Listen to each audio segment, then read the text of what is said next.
Hi! What's up, everybody? What's up, everybody? Happy October 9th for Daily Gaming News. I am Kaisa. I am Marrone, and welcome to the Daily Gaming News channel here on Twitch. Hope everybody's doing well. Early Gang is here. Early Gang is here. What's up, everybody? How you doing, Marrone? I'm doing pretty good. I'm excited.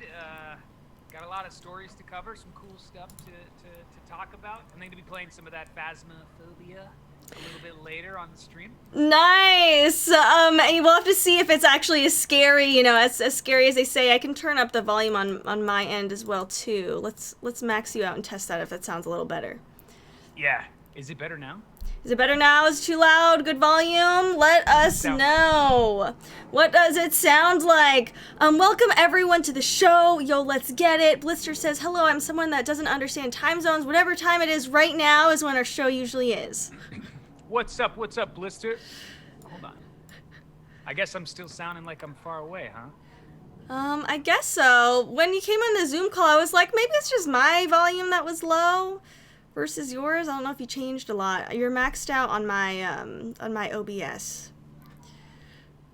Yeah, I'm not too sure why that might be happening. Weird. Maybe your gain's low? One quick second as I figure out what might be doing it. If not, I could turn up output gain on my side, probably. The squad is now complete. Does it sound better, or does it sound worse? What do you think, chat? What do you think? Testing. Testing. Yeah, I know there's also a delay. I did the update on OBS on my end. Did you update your OBS recently? And I feel like after I updated it, I had issues. I did not update it since last show. Okay. I did. Yo, cheer, small. I turned up my internal gain more. That sounds louder to me. What about you, chat? Better on the low side, but manageable. I can turn down my volume a little bit, and then maybe we'll be even. Okay, how about now, Marrone? Now it's better? Is Marrone and I at least equal? I turned mine a little bit down. Good. Okay, well, that works. Cool. that was a way around it. What's up, everybody? All right, now that we are more set, some of the topics that we're going to be discussing is Microsoft told employees it plans to release a browser-based app for the Xbox Game Pass to get around Apple App Store rules. Also, in more news from Microsoft is a huge announcement as GameStop and Microsoft have a multi-year strategic partnership.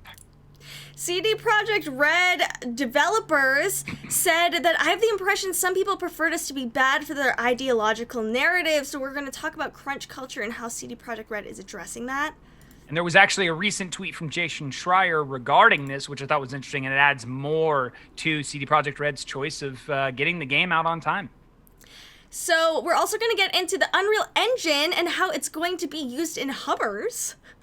Which is it's a really unique story, and we have an interesting take on it. Also, The Medium, which is one of the games that was shown for the Xbox Series X early on, has an exclusive new trailer, and it's introducing key characters. There's Bugsnax gameplay, which is now out. There's a 31-minute video, but we're only going to be watching 10 minutes of it and live reacting. Bugsnax and Valve's latest Steam Festival is going to let you try hundreds of PC games for free. And if we have time, we're going to get into PS5's Tempest 3D audio and how it's only going to be available through headphones at launch. Yeah, and we're also going to talk about the potentially the AMD Ryzen 5000's price, release date, benchmarks, and more. And as always, what's in the mug? What is in the mug today? I clearly have a cold drink today. That is the only hint to get off the bat. Ooh, the only hint. The only hint off Water. the bat. We'll see what happens. Water for both. It is not water for either of us. But our first story is about Microsoft and how it's going to get around some of these App Store rules.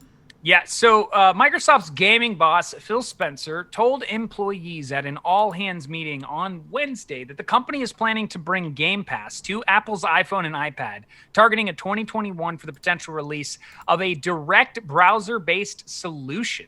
And this was coming out of Business Insider.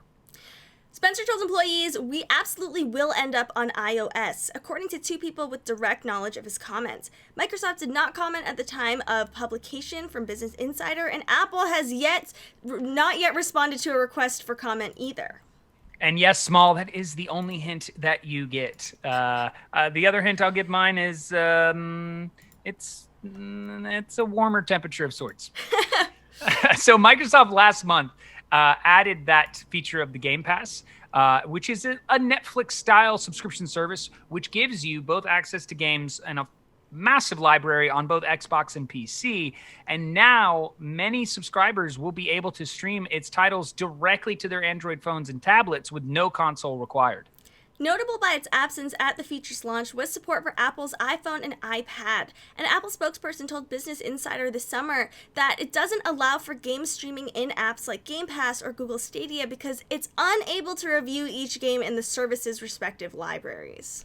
And Spencer said this, that publicly, he said this publicly, that he's determined to offer Game Pass to Apple users. And he told employees that the company is exploring getting to iPhone and iPad through their browsers. Later on Thursday, The Verge reported that at the same meeting, Spencer said that streaming with Game Pass would come to Windows 10 PCs next year as well. And a hint as to what that might look like comes from Amazon, which says that it's able to bring its forthcoming cloud gaming service, Luna, to iPhone by offering it as a web app. In an interview with Engadget, Luna engineer and technology head George Sipolitis said that Amazon worked with Apple to make the functionality possible. Google, meanwhile, makes it similar with the Stadia service available on PC and Macs via its Chrome web browser, though it is not available on iPhone or iPad. What's up, everyone in the chat? Hi, Princess. Hi, everyone. Hi, Legend. Hi, everyone who came to the stream. What's up, Looney Tunes? So, Apple indicated that Game Pass or Stadia would be allowed to offer game streaming services only if each individual title in the catalog were available in its own discrete app. Microsoft indicated that this approach would be a non-starter for Game Pass, which has dozens of games available. A Microsoft spokesperson said in August, "Unfortunately, we do not have a path to bring our vision of cloud gaming with Xbox Game Pass Ultimate to gamers on iOS via the Apple App Store." Thank you so much for gifting that sub to Looney Tunes, Kai. Apple also addressed that its decision to not allow similar services on Games Pass and iOS became a topic during the Congressional Antitrust Subcommittee's investigation into potentially anti-competitive practices, which by these big tech companies, including Apple, was becoming a focal point. So, former Apple App Store director Phil Shoemaker, according to a report the subcommittee released this week, claimed that Apple doesn't allow services like Game Pass because they compete directly with the Apple's own subscription service, Apple Arcade. Apple this week announced an event planned for October 13th, where it's expected to unveil its next iPhone. I find it significant to Microsoft's credit that they're like, hey, we clearly have made our stance public when it comes to how we feel about Apple and their policies with the Epic situation. And now they're like, oh, we're going to get onto Apple devices, but we're just going to do it through their browsers. Honestly, that's the smart workaround at this point. Also, wild side note from Princess that there's a floating Apple store in Singapore. That's super cool. That's crazy cool. It seems like Apple's reasoning that, okay, we can't approve each individual game to be on our app store. It's like, these are recognized games. These are games like The Witcher 3. These are games, yes. I don't think Halo's on there, but they're like big titles that are known. It's not like random games from, not known developers. Like, these are respected games. There's no reason that there needs to be an individual approval process. I hope it's going to work well enough through browser, because I feel like the web browser on my phone's pretty slow. So I don't know if it's going to work that well unless maybe you're connected to Wi-Fi at home. That's a great point. It will be one of those moments of, let's see it in action. Let's see if it, in fact, it does the job that they're saying it will do. Mm-hmm. And it could just still be that point of like, look, if you want Games Pass and you want it on your phone, you're going to have to go over to Android in order to be able to have the better experience. Right. And, they honestly, watching some of this footage of playing on a phone seems kind of This is not my thing. I'm sure a lot of people like this. You know, mobile gaming is huge. It seems like you'd have to like carry around your controller in your backpack maybe to, you know, play these games on the go. I don't know how well that's going to work. I think it's smart to at least try to turn phones into, you know, your on-the-go handheld gaming device because so many people have one. But my phone, or at least the way I use it, the memory is always full. I have to constantly uninstall things or delete photos because the memory is always full, and the processing power isn't great. Also hearing about how Apple slows down its phones after, you know, a certain amount of years to save battery is a little bit sus and is a little bit concerning. So sus. Yeah, so sus. You look at sus, Apple. Yeah, they are. And this is just, again, another one of those moments where I feel like what Microsoft is doing is addressing the elephant in the room of, can I play your service while on my iPhone or iPad? And they're saying, yes, we're going to try to make that possible. Our goal is to make that possible. It might now actually come down to Apple consumers to push back from their provider and start to make demands that potentially threaten the numbers of the Apple iOS users overall. I think if that became kind of the push, if cloud gaming is going to spread as much as they hope it does, that could be where Apple does shift, is when their own, you know, customer numbers start dropping. I love Waffle's comment. I already will not be buying another iPhone. I know I'm not. I have the 7 Plus. I've had it for a while. People are like, "Oh, your phone's kind of old now." I'm like, it does what I need it to do. Like, I don't need to buy a new phone every year. Like, as long as it's working, I'm good. This handheld, Princess says, doesn't look very promising with kind of the bumpers on the side. I wonder how popular this is going to be. Also, I've got to rewind for a second. It's like you're at this beautiful seaside, and instead of looking at the ocean, you're looking at your phone. At least be facing it. You know what I mean? Like where you stop and you look up and you take it in. No, you've got your back turned on to this. I know this moment is hilarious. That it's just like, no, what? What are you doing? That doesn't make any sense. And I got to give credit to Kai Almighty with the caramel latte guess out the gate. I've got to switch up my flavoring from caramel so that the lattes become a little bit more difficult this week.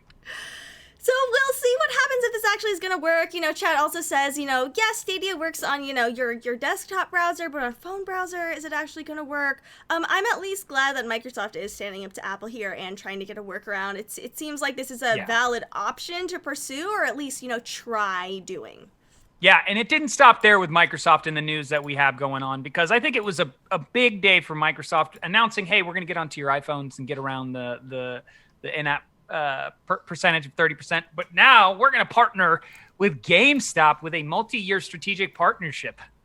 This is wild news. So, GameStop today announced that it has entered into a multi-year strategic partnership with Microsoft, further advancing its strategy to expand its physical and digital video game offerings, as well as enhance the company's retail technology infrastructure. With over 5,000 retail stores worldwide and its world-class e-commerce platform, this is according to TerminalGamer.com, GameStop leverages its vast customer network, power-up rewards, and omni-channel capabilities to deliver enhanced gaming solutions to its customers. Through this partnership, GameStop will standardize the company's business operations on Microsoft's cloud solutions and hardware products to deliver rich new digital experiences to customers, creating the ultimate gaming destination for gamers and its vision to be the premier omni-channel customer access point for video game products. And some of the details of this partnership include this. It is under this agreement, GameStop will standardize its back-end and in-store solutions on Dynamics 365, Microsoft's portfolio of cloud-based business applications and customer data platform, empowering associates with integrated experiences across its business operations, including finance, inventory, e-commerce, retail, and point of sale, which will enable store associates the ability to access omni-channel insights about customer preferences and purchasing history, real-time information on product availability, subscriptions, prices, and promotions in order to provide a differentiated and personalized in-store customer experience. I wonder how this is actually going to be executed, because we did hint a few days ago that GameStop has a lot of personal data on its shoppers, or a lot of their, you know, buying habits, and it could leverage that information, but it's also kind of shady. It seems every tech company is kind of in the business of just like selling your personal private info. So it does, yeah. Well, we'll see how that actually is going to be executed. So additionally, associates will be equipped with new Microsoft Surface devices that will transform the in-store experience. It sounds like they're trying to be more like an Apple store. You know how all the employees walk around with iPads, are going to be walking around with Microsoft Surfaces. Yeah. And they're saying the mobility will allow associates to move freely, meeting the needs of customers faster and more efficiently. You know, it's more modern. It's a part of the digital modernization strategy. I feel like honestly they're kind of trolling Apple at this point with this information. Yeah. Like GameStops will have that Apple Store feel, as you were saying. Totally. That's what it seems like. Now, one of the things that they were saying is as part of its transformation, GameStop plans to roll out the Microsoft 365 and Microsoft Teams to its stores, empowering them more than their 30,000 store associates with the enhanced productivity and collaboration tools. And with Teams, store associates will be able to easily ask questions and share insights with one another, enabling them to provide a better customer experience. And associates will be able to benefit from enhanced security and identifying management capabilities. Following decades as an essential provider of the Microsoft Xbox gaming platform and services, don't know if I'd call GameStop essential to that, but GameStop has expanded its Xbox family of product offerings to include Xbox All Access, which provides an Xbox console and 24 months of Xbox Game Pass Ultimate to players with no upfront cost. GameStop and Microsoft will both benefit from the customer acquisition and lifetime revenue value of each gamer brought into the Xbox ecosystem. We're going to dive more into this, but that feature alone is heavy with this deal, and why this deal is probably going to just continue the Microsoft train that has gone on. Because George Sherman, the GameStop's chief executive officer, stated that this is an exciting day at GameStop as we announce the advancement of an important partnership that capitalizes on the power of our operating platform and significant market share in gaming to accelerate our digital transformation, drive incremental revenue streams, and over time further monetize the digital world of gaming. Since joining the company last April, we have been on a mission to evolve our strategy to take an advantage of our undisputed leadership position in gaming.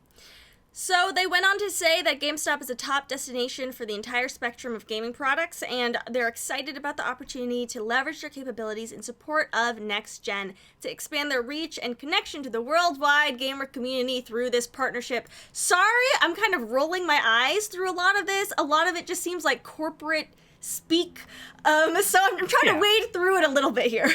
Yeah, this is definitely one of those languages that when you look at it from this perspective, they have to talk about it in this way. Because they do.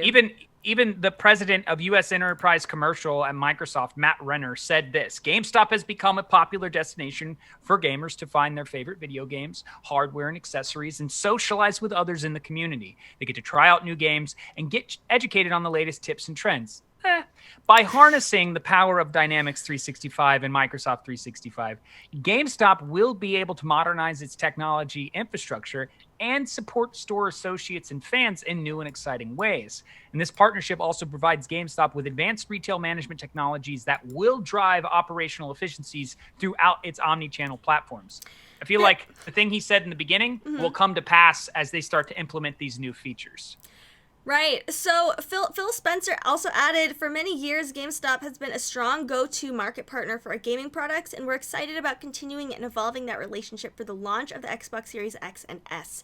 GameStop's extensive store base, focus on digital transformation, and an omni-channel environment and expert gamer associates remain an important part of our gaming ecosystem, and we're pleased to elevate our partnership. That is when Jim Bell, GameStop's chief financial officer, said this: "We believe Microsoft's integrated retail technology platform will enable the continued development of our frictionless omni-channel digital environment, providing customers with an exceptional cross-channel experience for all things video gaming." He continued and finished by saying this: "By standardizing on Microsoft 365 and Dynamics 365, all accessed with the Surface devices at our store's fingertips, we're going to be able to create a better connection with our associates to provide them the powerful new tools to deliver rich, engaging experience to our customers while significantly enhancing our cross-channel view of inventory, ensuring the most efficient delivery of products to our customers." Chat says, Blockbuster vibes, RIP, Blockbuster, for real, for real. I'm really curious as to how this is going to turn out. I think the strongest part of this whole pitch, which is honestly kind of sounds like an investor pitch, was the fact that, you're going to be able to get Xbox All Access and, pay on a subscription model for your console instead of having to pay upfront. I'm a little skeptical of these employees having pretty much iPads walking around the store and having optimal inventory management is going to solve all of GameStop's problems. I feel like maybe that's a cute plus, but that's not really the root issue here. No, and I think one of the things here that I recognize is it sounds like they're addressing an aspect of GameStop that didn't exist but could have existed and is going to exist once they implement these features they're talking about. Because I always felt like the experience at GameStop when I went was it was more just one-on-one, and there wasn't really like a video or some device around to help them explain the game they're talking about. They're more just describing it and using the game, and maybe a trailer will pop up on the TV monitor inside the store. If now it's one of those things where a parent comes in, a kid comes in, they want a new game, and they have this Surface here, and now it's like, hey, let's look at this gameplay video. What do you think of, this kind of gameplay?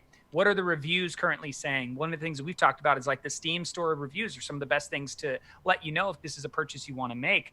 And then starting to track that, hey, we've seen you like a lot of platform games. We can see by your history of gaming here. How about some of these new experiences, and then pull them up and then show them? There's aspects there that we don't currently have in GameStop, at least the ones that I've gone to and seen, that it could really add that, like they say, the digital marketplace of GameStop kind of like merges with the brick and mortar. I think that would be so awesome if, that's what they did with the Surfaces, where, to show reviews, to show a trailer, to show a gameplay, demo, or, maybe if they have, the cloud, if they have xCloud on there, they could be like, you could Here's try a controller. this right Want to now. play it? Yes, yeah. Oh my God. That would be like next level. GameStop, I hope that's what they're actually going towards here, and like being able to have recommendations, or, as you said, like if it's a parent and child's coming in, or maybe someone buying a gift and they're like, I don't know, my friend says they like Stardew Valley, what else could I get them? And then the associate could be like, oh, well, here we have recommended. They probably like Animal Crossing. They probably like, XYZ other games that we could recommend. I think would be, really powerful and really cool, and a way to bring, all the information you have online into a store. Couldn't agree more. And the commentary on the digital marketplace feeling like it does in store, as we were kind of addressing before, is like, oh, is that kind of that initial language that our digital space might seem like it actually lines up with what it would be like if you go in store? Or how many times do we complain about digital games rarely going on sale, whereas you go to like a GameStop and it's a used copy of it's on sale, or the new version's on sale, and you just don't see it digitally? Are we going to start to see Microsoft be the champions of that movement, where they themselves are saying all the games that we offer in our library, if people want to buy them and you have them in store, but also online, you could buy them at the same price point, whether you buy it digitally or you buy it physically? That would be so cool if they're like, well, on Steam, this is on sale right now, and so in store, if they could price match that, I think would be so powerful. Oh my God, now I'm like getting excited. I'm like, come on, GameStop, please do all these things. That would be so cool. Also, I hope they also get a visual overhaul to, reflect this like new theme that they're going for. Odo says the carpets that smell are the real issue here with GameStop. I feel like GameStop, just a lot of them kind of look kind of like, not run down, but it kind of looks like a relic of the past, really. And I think it does need, a little bit of a refresh, maybe a rebranding, to make it seem more modern and relevant. Especially, a lot of these places are in a mall. I think if you like saw a GameStop with like a new logo and it looks all like clean and new inside, you might be like, oh, what happened here? Like, let's go in, let's check it out. Yeah, I think if GameStop has the funds to do so, that kind of overhaul will save it. This look change, the way in which the store feels, it starts to mimic more of that, Apple store type experience, or even Microsoft store experience, knowing that those have, vanished or are vanishing as Microsoft's focusing more on its digital space. This could be where you see the touches from what they learned that worked for their user experience in their stores.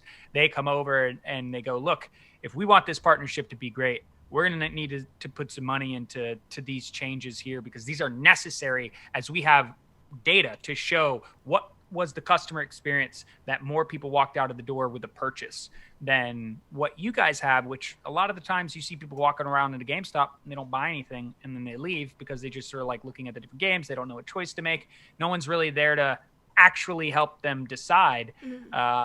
And hopefully some of these changes will come with better benefits, better pay for these employees, better treatment. There's a lot there that needs to happen with GameStop in the way in which they operate that will help bolster the employee morale, which ultimately helps the consumer experience. I think it would be so cool if they gave like each GameStop employee like a subscription to like Game Pass or something. So like the employees, you know, they play the games, you know, they're more knowledgeable, they're happier. I feel like when I think about good companies, I think of like Trader Joe's and In-N-Out and how a lot of people talk nonstop about how happy, you know, they just look happy. They just look happy. They're happy to be there, and you're more happy to go there because you're like, oh, everyone's here having a good time. You know, this is a good place to be. You know, that would be so cool if we could see the same for GameStop, because we heard about, you know, there wasn't that great treatment of a lot of its employees. Also, we know that there were a lot of Microsoft stores that closed down. I initially was like, hey, are they going to turn some of those into a GameStop? But it doesn't seem like that. It seems like they're kind of, you know, minimizing a little bit of the brick and mortar that they have. So I don't think we're going to see that yet, or at least anytime soon. But I'm pretty hyped for what this is going to mean. Yeah, I think it's promising. And we talked about this before we went on. Is Sony kind of sitting there being like, should we have been doing this stuff? Like, I mean, we relied on hardware, and we do have the more powerful console, and devs are excited to make games for us. But in terms of what's happening in the market right now, Microsoft is making very huge long-term moves that Sony's got to respond to in some way. They do. I feel like Microsoft has really played the long game. They took a lot of heat from the media, and I mean, even from us, like saying like, what are they doing? This is a mess. The console doesn't seem that powerful, whatever. And this whole time they've been like, hey, you know, we're acquiring GameStop actually. Like, oh, we have xCloud, you know, we have the Game Pass, you know, we're acquiring all these studios, you know, we now own Minecraft, and you know, they've become like a gaming giant, like kind of as we were all distracted with like the newest game trailers and, you know, the hottest exclusives from the PlayStation. Yeah, they were like, well, you were all focused on the things that you would normally be focused as gamers in the short term and in the entertainment term. We've been making these big business moves because we recognize, and I think that's, I honestly believe that's Phil Spencer. Like Phil Spencer and that team are making these decisions. And one of the things we've always talked about is how Phil Spencer has that like cool dad vibe going on about him. And I feel like that's carrying into these business decisions, because a lot of these business decisions are really cool when you look at them and you break them down. It's like they're not about, you know, keeping walls built. They're about bringing walls down. So even if you play the game on Xbox or you play it on PC, there's not a limitation to your experience, which is what we talked about. You can have PC gamers be PlayStation 5 owners and spend money into the Microsoft ecosystem because they're buying these Game Passes or buying these games while being a Sony consumer at the same time too. Totally. Waffle says he actually understands the gaming ecosystem, and we're seeing this bridge from like PC to console and the digital stores, and you know, Bethesda was acquired, and you can also go into a GameStop, and this is all like an interconnected thing. Also with like using PC and Microsoft already, you know, it's kind of more tied to the Xbox in general. And I feel like they've built, you know, they've really tapped into that ecosystem, and I feel like they really do understand gamers. Waffle says he's a gamer 100%. He totally is. I wouldn't doubt it at all. But you were making mention about like, you know, receiving some flack and seeing how they respond to it. That commentary goes into our next story, because as we know and we've reported, CD Projekt Red has been getting a lot of controversy, and the controversy on its hands when it was confirmed that the company's developers had been put on a mandatory crunch mode until the release of Cyberpunk 2077. It meant that they're going to work extra days on the weekend, though they will be paid for it. And CD Projekt Red leads have previously promised to try and reduce that crunch culture, and ultimately were criticized for failing to live up to it. And in the meanwhile, here's some Witcher gameplay as B-roll. I also already skipped the Yennefer and the nude part, so no one worry about that. Also, cheers, Crispy! Cheers! Hey! Right there to you, pal. What a great game. So, fellow Polish developer Adrian Milars. I'm so sorry, I butchered that name, Mr. Adrian. Okay. He's the Polish. Polish We developer. understand. It's hard. Yes. I'm gonna post this in the chat. I have no idea how to say this. The founder of People Can Fly, as well as his current studio, The Astronauts, wrote a lengthy Facebook post this Sunday to opine that crunch isn't always cynical, and the whole situation is a lot less black and white than some would like to believe. So he's trying to say that even though there's some crunch happening at CD Projekt Red, don't put like a huge, red letter or black stamp on us. It's not necessarily all bad.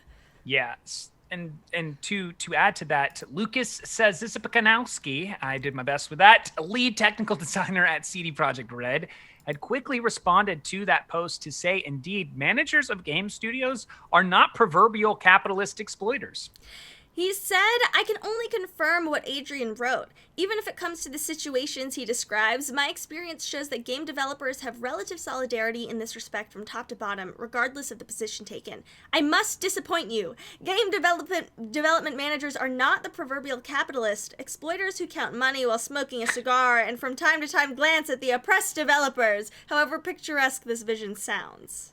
And when CD Projekt Red Studios' Adam Badowski addressed the topic, he remarked how the company will once again share 10% of its yearly profits with the development team.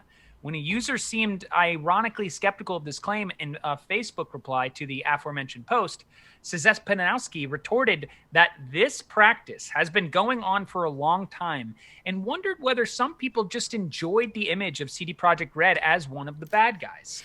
They said, I wonder what makes this funny in your statement. CD Projekt Red shares profits for a long time, on time, and with no excuses. Maybe it was laughter through tears. Seriously, I have the impression that some people preferred us to be bad just to have a foundation for their ideological narrative.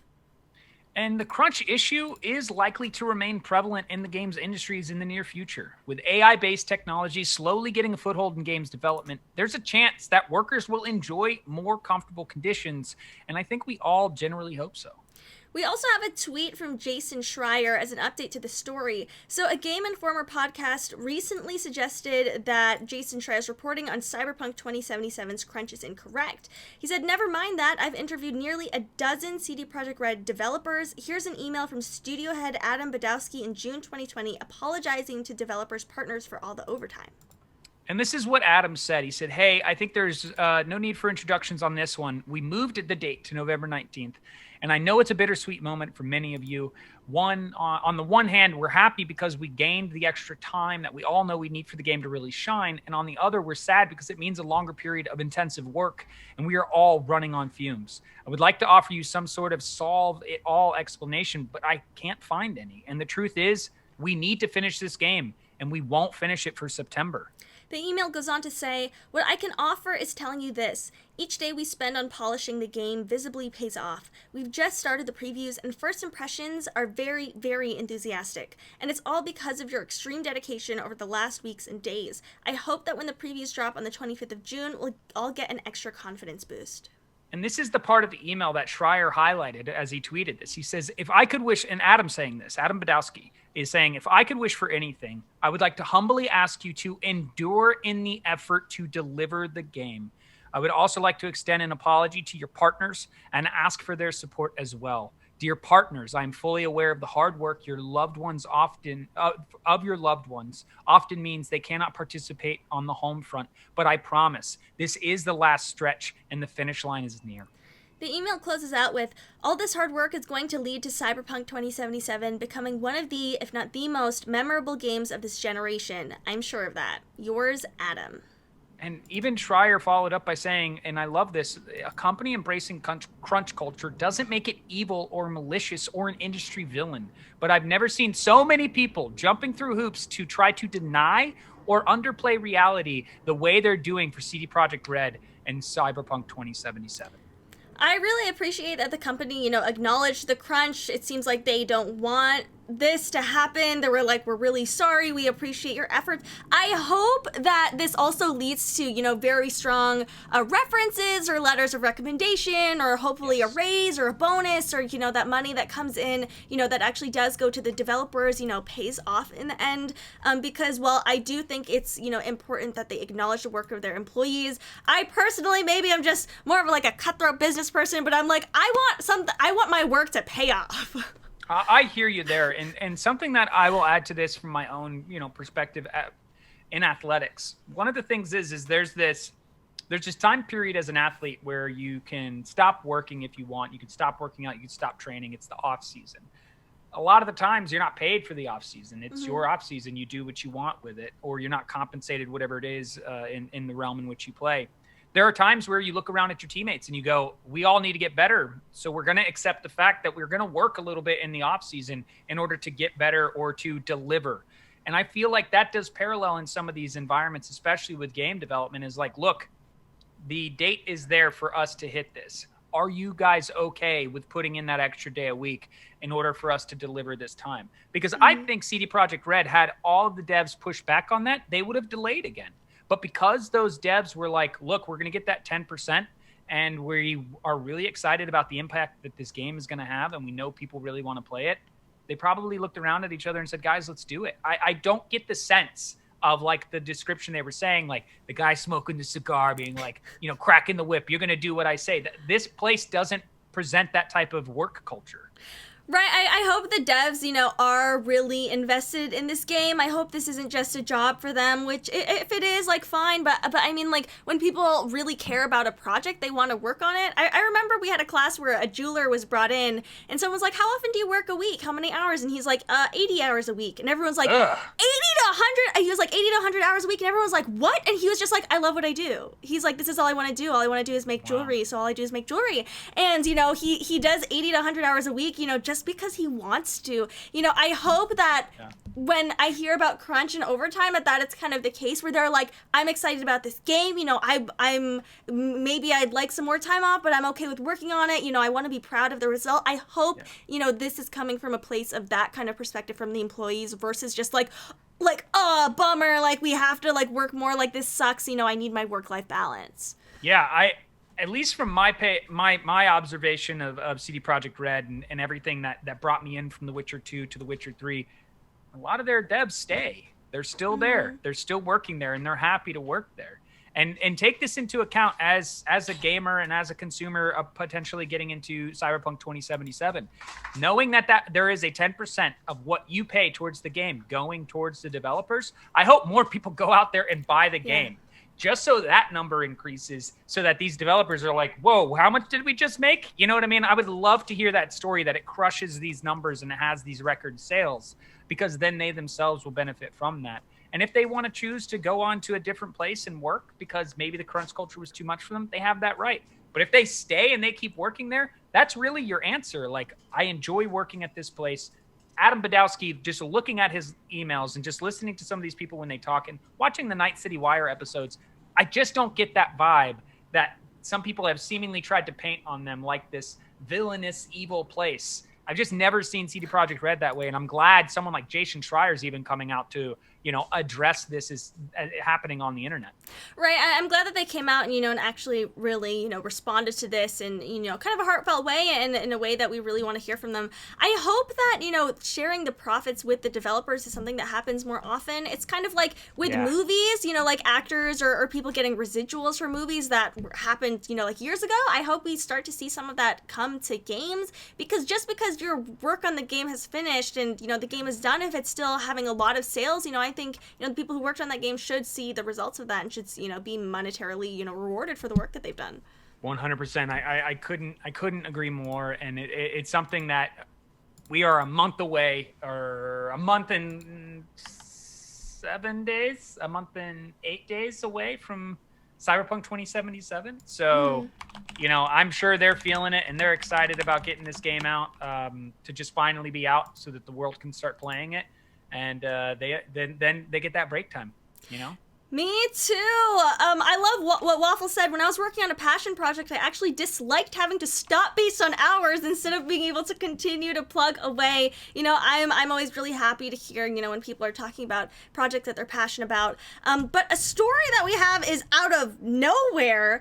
We were both shocked to hear this news, as the Unreal Engine is going to be used in Hummers. Yeah, so it's going to cars, and it's starting with Hummers. So this is the story, and we'll try to dive into this as much as possible. But I found this as a very interesting, like, hey, look at us, we're doing this thing from Unreal. So Epic Games announced a new human machine interface initiative that will enable the creation of automotive infotainment and digital cockpit experiences. Furthermore, it was revealed by General Motors to be a soon-to-be-revealed GMC Hummer EV that will be the first vehicle to use Unreal Engine in its digital cockpit. And more information is going to be released to us about this on October 20th.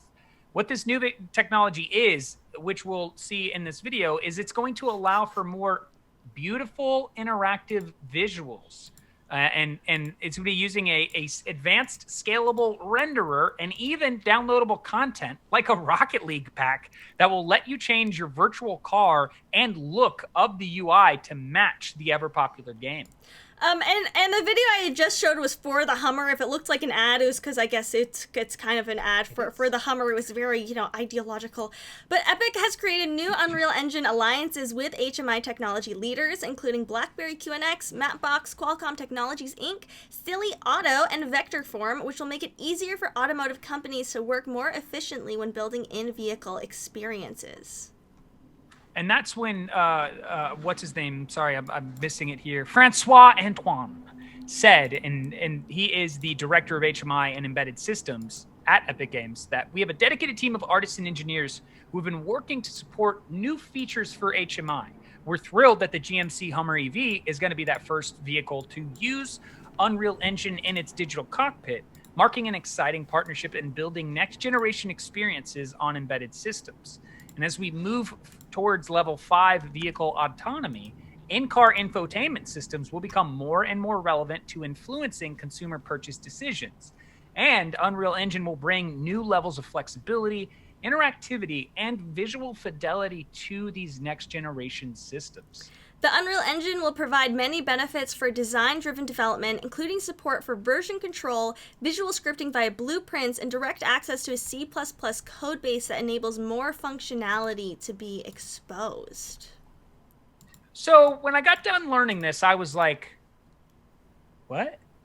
Wait, what does any of this actually mean? And then as I started to try to put it together and watch this video, I was like, so we're saying that the Unreal Engine is going to be used not just for designing of the car and helping these designers, figure out what the digital cockpit will be like, which is great. You sit down in the car before it's even built and not just look at a drawing.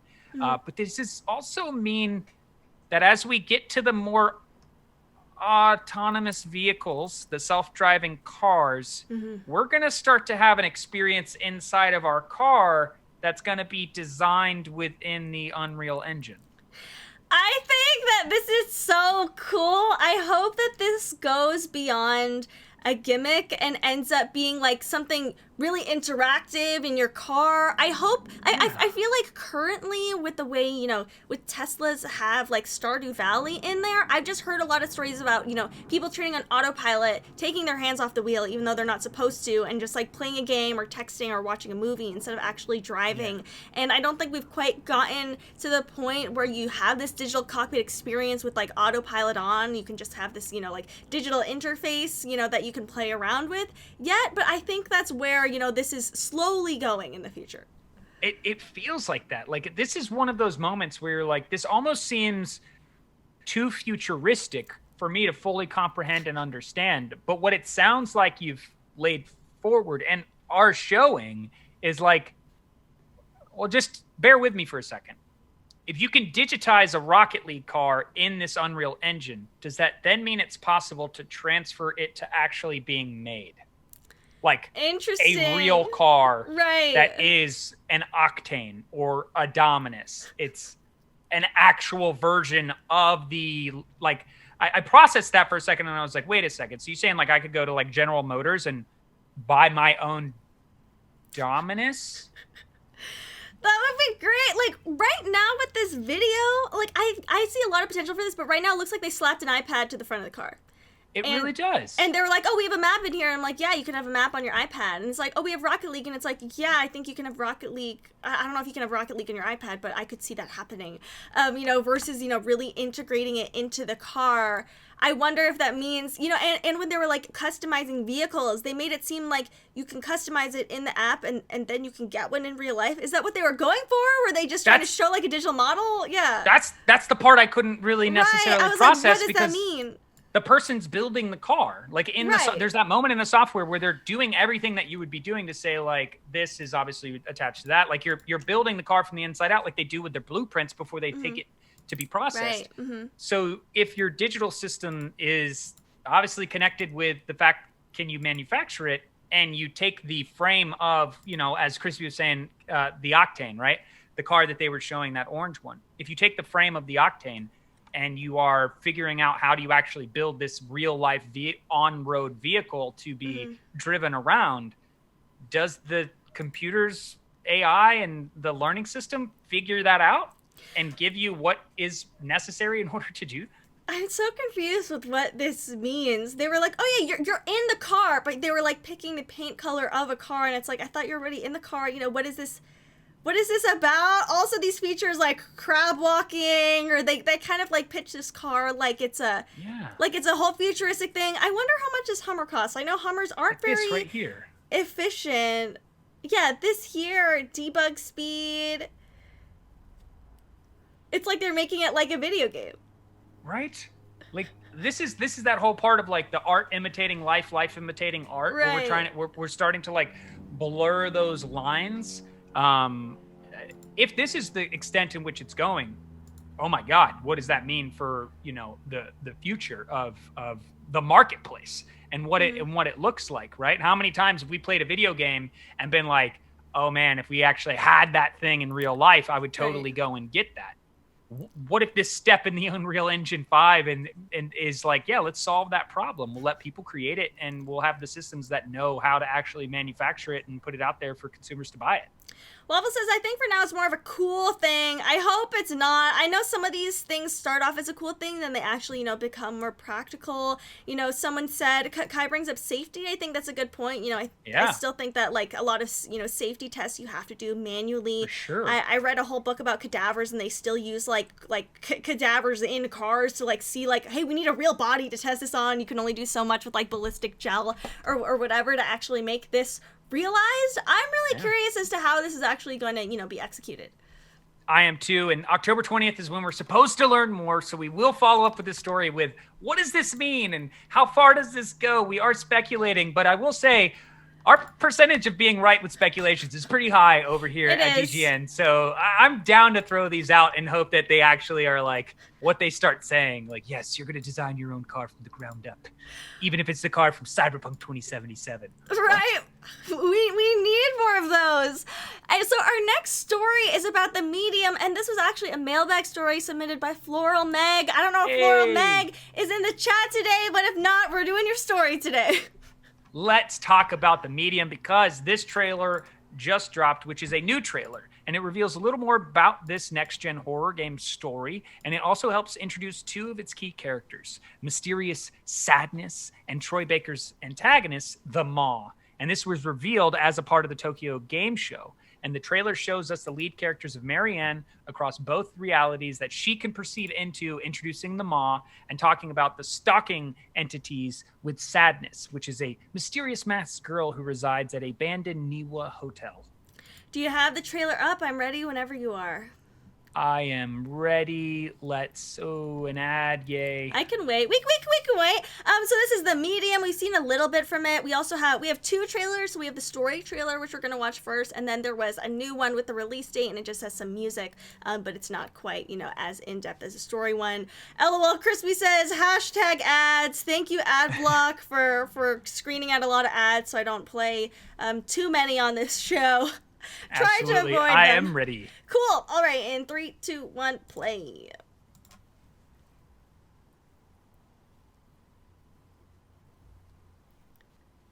Oh no, is my YouTube page muted? Might be. It is. All right, let me fix that. Sorry, couldn't line this up, chat. All right. I saw things that would break a grown man. But that thing...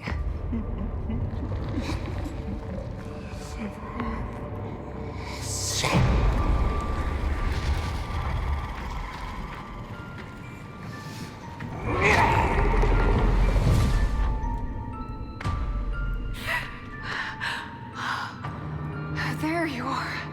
Thank God. Marianne! That's scary. You're all right. I was so worried. Yeah. That thing almost got me. What the hell is it? It came from shame. From helplessness. From rage. I know you're here. I know what you are. It ate all of them, Marianne. All of my friends. I'm the only one left. Oh, it's okay. I'm here now. Special girl. No, no, I won't let it hurt you. I promise. no. Don't tell them. Don't tell anyone. Sadness! Why did you... bring it here?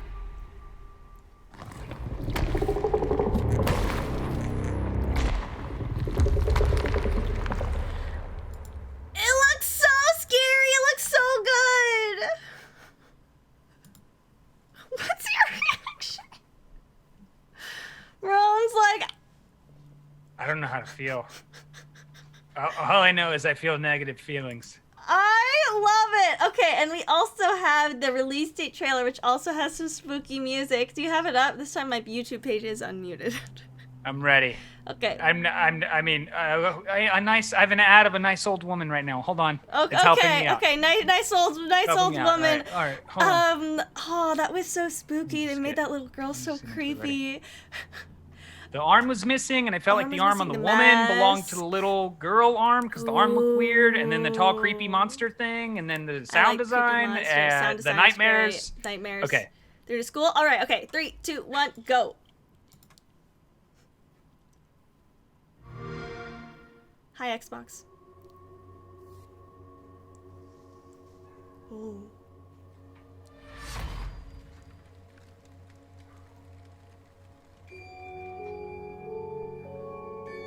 Okay. Oh, the music's out. Free track on Steam. Yo, gonna be playing this for my stream. Make it creepy in here. The graphics look great. They do. Face palms.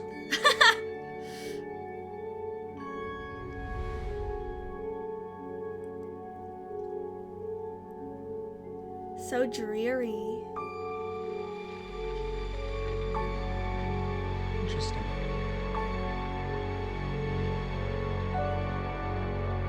Classic faces in the wall. Oh yeah.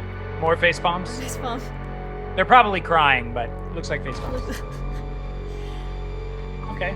December 10th. This is the main thing of this video. Big release date. New news Yeah. today. It really hit. Oh, you now get the soundtrack for an art book.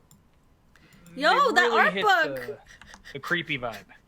Yeah, they did a good job with that. So the Medium, which arrives for Xbox Series X and S and PC via Steam December 10th, comes from Bloober Team, the horror-focused studio behind Layers of Fear, great game, Observer, and Blair Witch.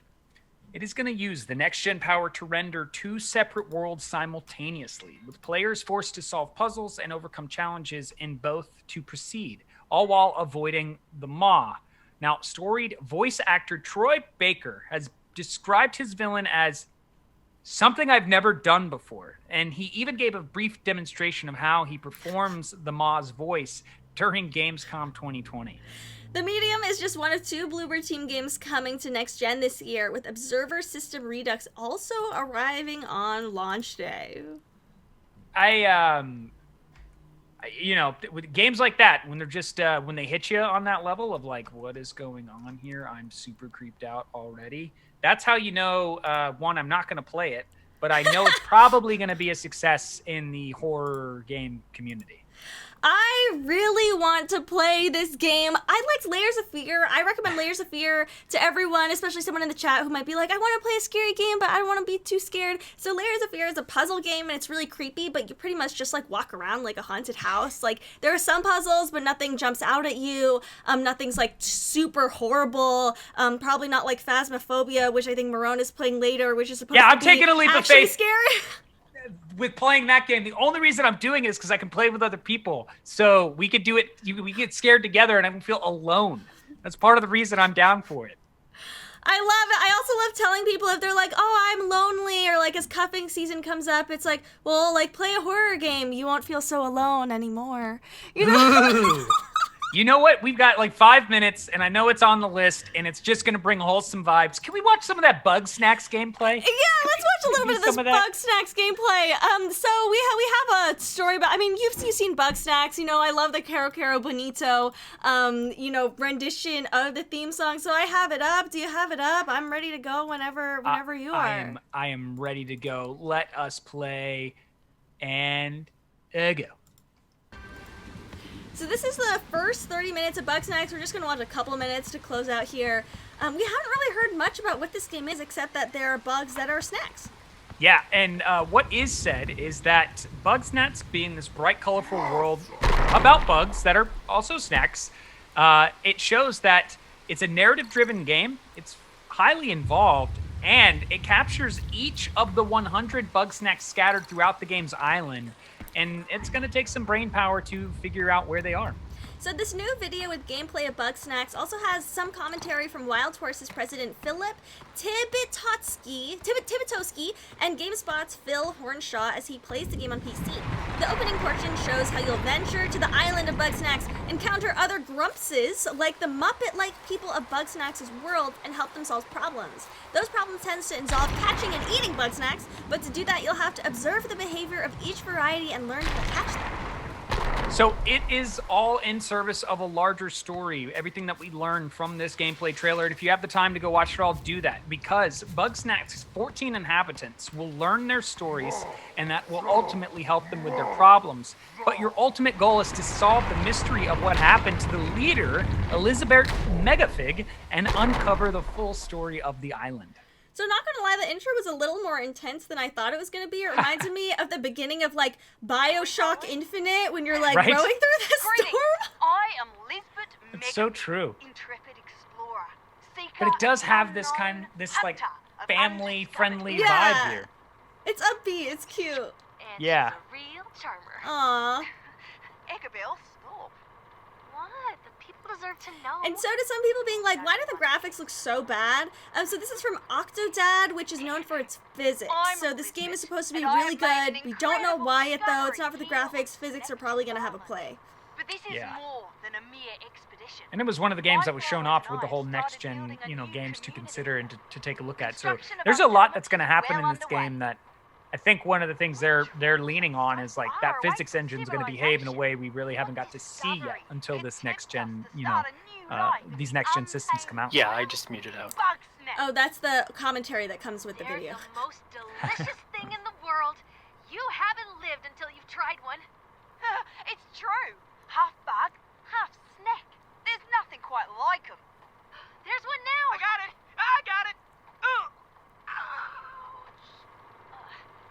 I feel like I'm watching a cartoon. It feels like that. I'm sure Feels like some sort of animated movie. Yeah. I've read your work. The I'm Shadow less of the creeped out by Grumpfoot, the thing we just Secret of witnessed. Soylent Grump, stellar pieces of journalism. Like me, you have a passion for discovering unknown truths. And also, like me, you truly recognize your talent. You are just Well, this the is grunt this that cute or I need creepy? I to feel like share this my is creepy. story with the world. I've sent you a map to our settlement. Come to Snacktooth Island. Together, you and I will share the incredible tale of Bugsnax. Oh, little Bugsnax office. Wow, that's your new lead? Another monster hunt? Do you have any idea how much trouble you've caused me? I had to recall 500,000 papers and give a public apology. All because your Grumpfoot turned out to be a lost football mascot. We've been over this. It doesn't matter how eye-catching your articles are. If I'm stuck cleaning up your The graphics sloppy kind of remind work, me of A Hat in Time. you're already out of second chances. And now you're gonna follow Elizabeth to some grump-forsaken island? Elizabeth Megafig is either a con artist or a lunatic. Remember that whole mess with Grumplantis? This Bugsnax thing is just her latest delusion. I feel like I still don't know what this game is about. I might have to watch the whole 30 minutes on my own time. Do your research. Dialogue Shit's choices? go missing around there all the time. The place is like me before I get my coffee. Deadly. Yeah, what a name. She got See a little Clumby famous Clumberness. after stumbling across some forgotten civilization in Grumpsylvania. I'm getting the voice She's of, been coasting off that success ever always since. watching, Wachowski. Yes! Always watching. Yes, exactly. Desperate loser Super would follow Monsters Elizabeth. Inc. vibes there. Yeah. But I'm gonna put a pin in it since it is 2 p.m. But We are I'm at it. really curious. I hope it's kind of Monsters Inc. vibes through this whole thing. That'd be cool. That would be very cool having that type of feel to it. And I now feel like I'm like, yeah, I got to go sit down and watch the rest of this. I gotta go see this. So for what's in the mug, I don't think mine was guessed. It was kind of half guessed, but I was like, oh, no one actually guessed it. Oh, yeah. It was pomegranate juice. That's right. I think someone said the pomegranate lemonade. They did. Yeah. So I was like, oh, that's close. I was like, should I give it to them? Nah. Nah. Well, though we are at the end of the Daily Gaming News Hour, and we did have some stories we slotted in to talk about, we'll move those to Monday, which is we're going to talk about how Valve's latest Steam Festival will let you try those hundreds of games on for PC for free. So that's now through October 13th, so you should check that out this weekend. We'll also get into the PS5 Tempest 3D audio, and it's only going to be available through your headphones at launch. And talking about the new lineup of Ryzen 5000 series processors for desktop, and diving into more of that information. But that does bring us to the end of our daily gaming news for today. We are live from 1 to 2 p.m. every weekday, and we're going to see you on Monday unless you catch one of our streams as Marrone. Yes, is about to be playing some Phasmophobia, so I will be live in about 45 minutes-ish, and then jumping in to get scared for a few hours. And there is a Neuralis stream today, so I will see some of you there. And then I think I'm going to be streaming on my own channel tonight. We'll see, after working on that project, if I'm still up for it or not. I will keep you all posted. Snap! But it is the end of the week, and that means the weekend is ahead, so we won't be live on the Daily Gaming News channel at all Saturday or Sunday. So come back Monday to hang with us, talk about these news stories, dive deep into the gaming industry news. And just so you guys know, we appreciate every one of you, all of you newcomers and the DGN early gang fan that's been here since the beginning. Thank you so much for being a part of this process. As every week goes down, I'm just genuinely thankful for all of you.